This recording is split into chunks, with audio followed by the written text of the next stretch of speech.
ነፂ በህይወት ከባድ ቢሆንም ነፂን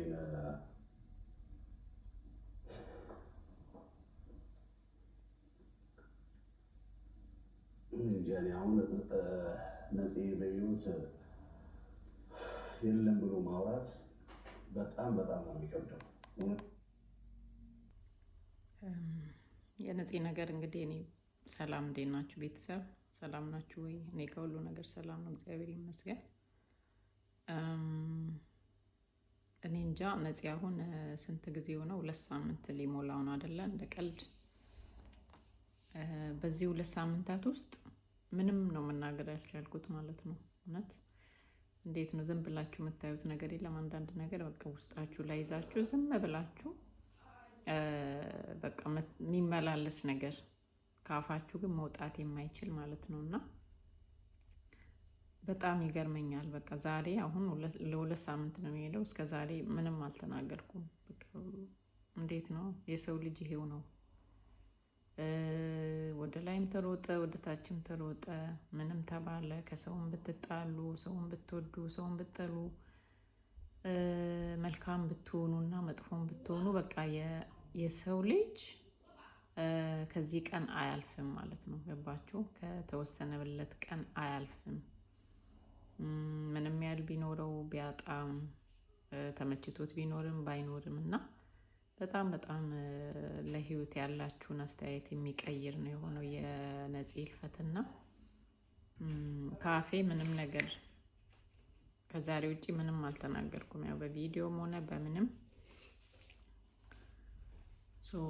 በጣም አስገራሚ ነው። ስለሱ መነገር ያለበት በተለመደው ሁኔታ ለመናገርም በጣም ነው የሚያዳግታችሁ፣ ወይም ደግሞ አይመጣላችሁ በተለመደ ሁኔታ ለማውራት። ለምንድን ነው ይሄን የምለው? ብዙ ጊዜ ስለ እናት፣ እኔም ሴት ነኝ፣ እናት፣ እህት፣ አክስትም ነኝና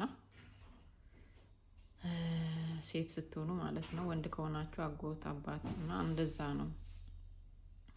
እና ነፂ ግን በተለየ ሁኔታ ነው የእሱ አባትነት በጣም ህይወቱን ሰጠ ማለት ነው። ገባችሁ? ለቤተሰብ ያለውን ቫልዩ፣ ለቤተሰብ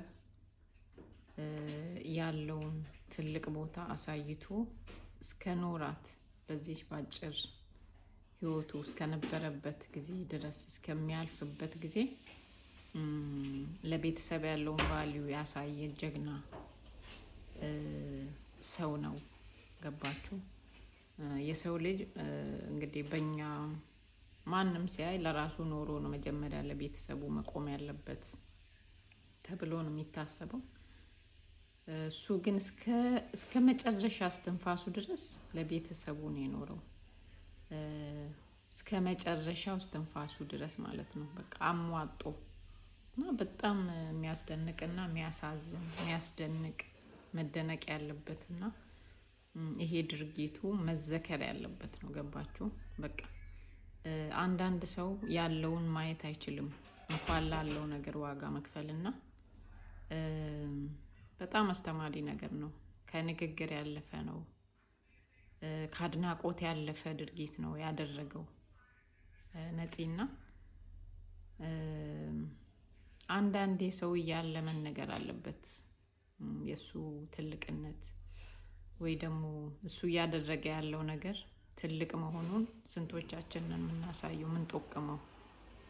ያው እንግዲህ ካለፈ በኋላ ሆነብንና መናገር ራሱ ትርጉም ቢስ ይሆናል ማለት ነው። እንደዚህ ተገባችሁ? ብትናገሩት ራሱ ትርጉም የለውም። ምክንያቱም አልፏል። ያን ነገር ያደረገ ራሱን የከፈለ ሰው ስላለፈ ብትናገሩትም ትርጉም የለውም። ብትሉትም ትርጉም የለውም።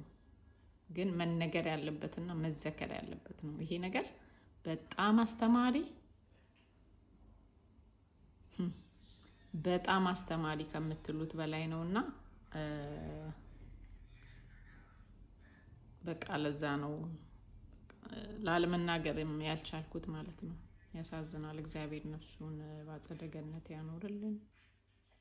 እንግዲህ መሄድ በሌለበት ጊዜ ሄደዋል። ከእግዚአብሔር መገዳደርም አይቻልም።